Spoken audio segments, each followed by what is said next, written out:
So I want to do a quick video because I think it's very important that everyone knows some facts, some dangerous facts about the Super Duty pickup truck, specifically 2011 to 2016. As most of you know, I traded my 2011 model in for a 2016 F450, and I think it's important for you all to know some of the safety issues that accompany that purchase. First of all, let's start off with some safety things, and then I'll move into some reliability issues, and then we'll kind of conclude it with some structural issues and some engineering issues that personally I think are dangerous.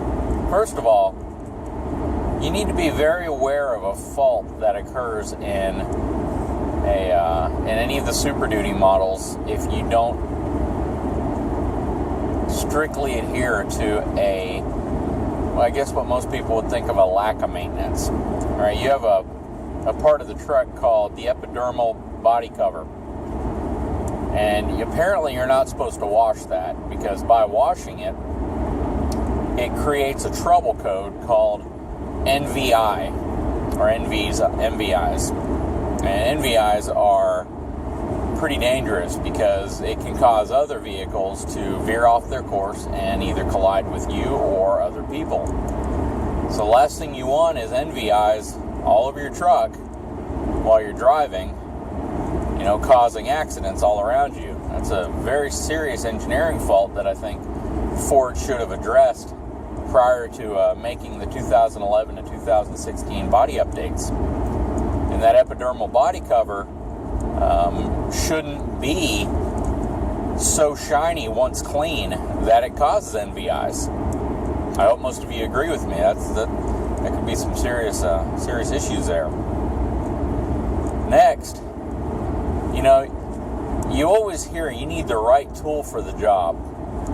And I personally don't think the Super Duty is the right tool for the job, because you're taking a truck that has way, way, way too much horsepower and torque, and you're using it to tow and to work in environments that you probably should be running, a Chevy Colorado, or maybe even a Honda Odyssey.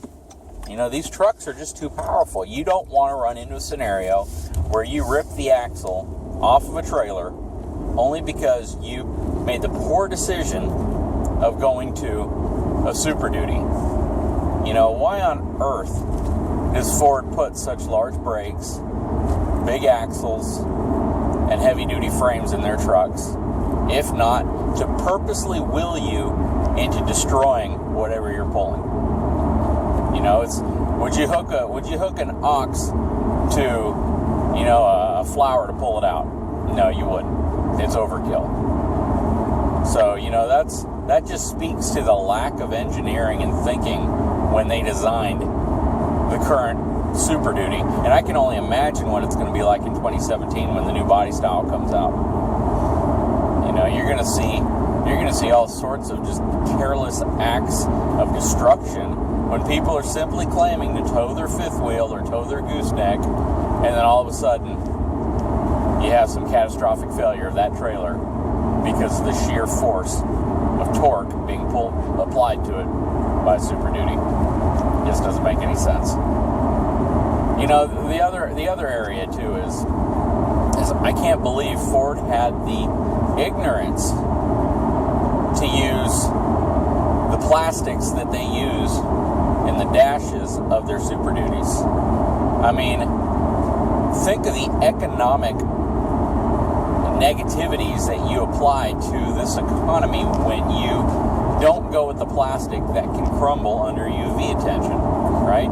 UV light was designed to wear things out. Shoot, it wears out tires, it wears out vinyl, it wears out fabrics, it wears out every Dodge Ram dash over the last 20 years. Why on earth would Ford want to negatively impact our economy so much by using a plastic that does not adhere to the basic principles of UV damage? I personally don't understand that. It's like they want to put the aftermarket Chinese automotive sector out of business. So I think they could have probably designed the dash a little bit differently to show that they're real Americans. That's just what I think about that. And finally, when you buy a Super Duty, you really have a responsibility to keep in mind that you're driving a vehicle that could very well cause a shift in the axis of the earth if you do not hit your trailer or whatever you're towing properly. A lot of people don't think about this because they're used to driving Ram products or General Motors products or even Toyota, Nissan, and some of these other vehicles out there that are far more suitable for driving on this planet. When you drive a Ford Super Duty, you take the risk of causing some really catastrophic environmental changes just by the amount of sheer torque and power that 6.7 liter, especially the second generation engine, are capable of producing. So you need to be responsible. It's kind of like being a gun owner. You have to be responsible, and you have to use precaution when owning a vehicle like this.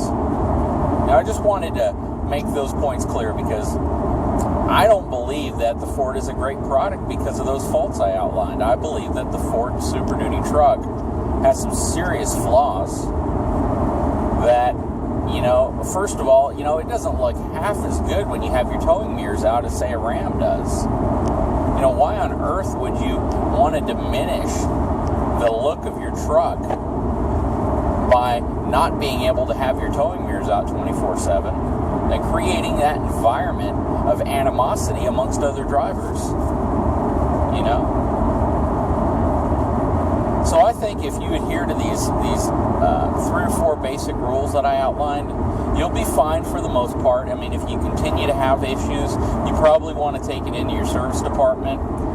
Maybe even call Ford Corporate and tell them you want to see an immediate change. Because that's the only way that you're going to have these things happen. I mean, if you call them and you complain enough, write a letter. Write your senator or congressman. Don't allow them to allow you to have a vehicle like that, because you're just, putting lives at risk, putting the U.S. economy at risk. And once the EPA gets involved, they have their fingers in all of the emissions of these trucks right now. Wait until they start realizing the actual impact of 1 million Super Duties on the rotational force of the Earth. And it'll be a travesty. So I hope that you all adhere to this. I hope it makes sense to most of you. I know there's a little bit of technical jargon in there, but I think for those of you who follow these few basic rules, you'll have a much safer, more enjoyable, and a longer